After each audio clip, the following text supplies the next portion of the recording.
వెనుకబడిన పల్నాడు అభివృద్ధి కోసం శక్తి మేరకు కృషి చేశానని, గతంలో కంటే ఇప్పుడు బాగా అభివృద్ధి చెందిందని నరసరావుపేట ఎంపీ శ్రీకృష్ణ దేవరాయలు అన్నారు. పల్నాడు జిల్లాలో సాగు, తాగునీరు, నిరుద్యోగ సమస్య ఎక్కువగా ఉండేవని, వాటి పరిష్కారం కోసం ప్రత్యేక చర్యలు తీసుకున్నామన్నారు.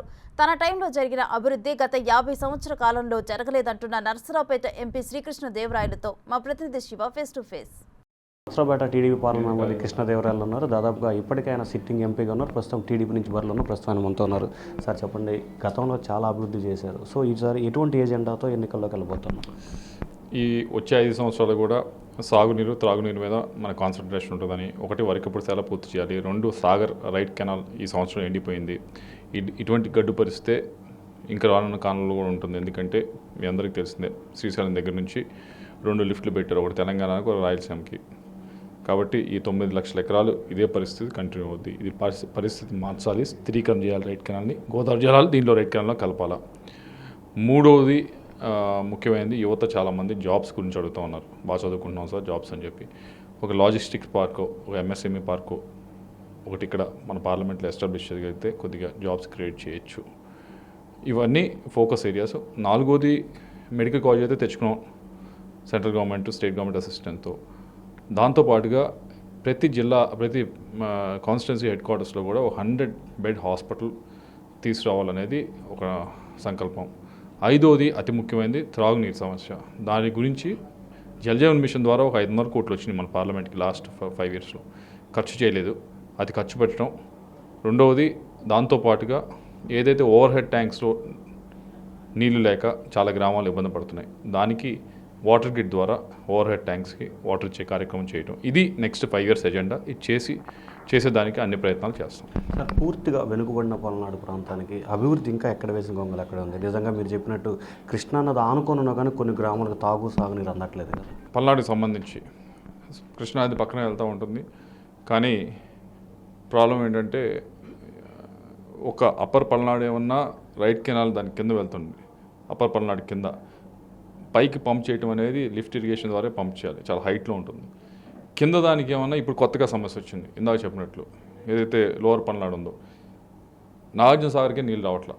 శ్రీశైలం నుంచి ఎత్తిపోస్తూ ఉన్నారు, అటు తెలంగాణకి ఎత్తిపోస్తూ ఉన్నారు, ఇటు రాయలసీమకి ఎత్తిపోస్తూ ఉన్నారు. సో ఇప్పుడు ఇది మొన్నటిదాకా అప్పర్ పల్నాడే ఇబ్బంది పడేది, దానికి వరకు ఇప్పుడు సెల పెడితే సాల్వ్ అయ్యేది అనుకో. ఇప్పుడు లోవర్ పల్నాడు కూడా ఇబ్బంది పడే పరిస్థితికి వచ్చింది ఈ కొత్త లిఫ్ట్ల వల్ల, శ్రీశైలం దగ్గర లిఫ్ట్ల వల్ల. కాబట్టి ఈ రెండింటిని, ఈ ప్రాంతాన్ని చాలా ఇక్కడ పండించే పంటలు కానీ ఇవన్నీ చూస్తే కనుక ఏదైతే కోస్టల్ బెల్ట్ ఉందో అటుకంటే పర్ ఏకర్కి వచ్చే ఆదాయం ఎక్కువ ఇటువైపు పండించే పంటలు అలాంటివి, మిర్చి కానీ పత్తి కానీ ఇవన్నీ కూడా. ఓన్లీ కావాల్సింది ఏంటంటే నీళ్ళు. 2 సంవత్సరాలకు 3 సంవత్సరాలు వస్తే సరిపోదు. ఎందుకంటే ఒక 2 సంవత్సరాలు బాగానే సంపాదించి ఆ వచ్చిందంతా 1 సంవత్సరం నీళ్ళు రాతో పోగొడతారు. అదే జరుగుతుంది ప్రతిసారి కూడా.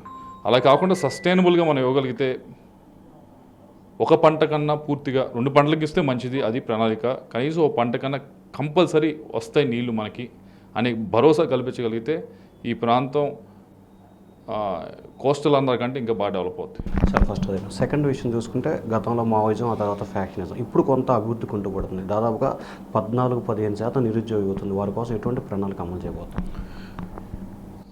2 కలిసే ఉండేవి. ఫ్యాక్షనిజము, మావోయిజం 2 కలిసే ఉండేవి. 2 కలిసే ట్రావెల్ చేసినాయి. అదృష్టం కొద్దీ ఏ మాటకి ఆ మాట చెప్పాలి. ఏదైతే సంక్షేమ కార్యక్రమాలు తీసుకొచ్చారో రాష్ట్రంలో 2004 తర్వాత, దానివల్ల ఏదైతే ఫీ రీయింబర్స్మెంట్ కానీ, దాని తర్వాత 2వది ఆరోగ్యశ్రీ కానీ, ఈ రెండింటి వల్ల ఈ ప్రాంతంలో మాత్రం ఫ్యాక్షనిజం తగ్గింది. 2వది మావోయిజం పూర్తిగా తగ్గిపోయింది. ఎన్ఆర్జిఎస్, సెంట్రల్ గవర్నమెంట్ చేసిన ఎన్ఆర్జిఎస్ స్కీమ్ ద్వారా కానీ ఇవన్నిటి ద్వారా తగ్గింది బాగానే. అయితే ఇంకా చేయాల్సి ఉన్నది. ఇక్కడితో ఆనందపడాల్సిన అవసరం అయితే లేదు. ముఖ్యంగా బాగా చదువుకుంటున్నారు ఈ రోజుల్లో. ఈ పల్నాడు నుంచి వచ్చి అన్ని చోట్లకి వెళ్ళి చదువుతూ ఉన్నారు, మంచి చదువులు చదువుతూ ఉన్నారు. వారికి ఏ గ్రామంకి వెళ్ళినా ఈరోజు ఇదివరకు వేరే అడిగేవారు. నా సీనియర్స్ని అడిగితే ఇదివరకు గ్రామాలకు వస్తే మా పోలీస్ కేసులు అది ఇది అడిగేవారు. ఇప్పుడు ఏమన్నా ఏ గ్రామంకి వెళ్ళినా సార్ మా వాడు చదువుకున్నాడు, ఉద్యోగం చూపించినాడు అడుగుతున్నారు. సో ఇదంతా మారింది పరిస్థితి.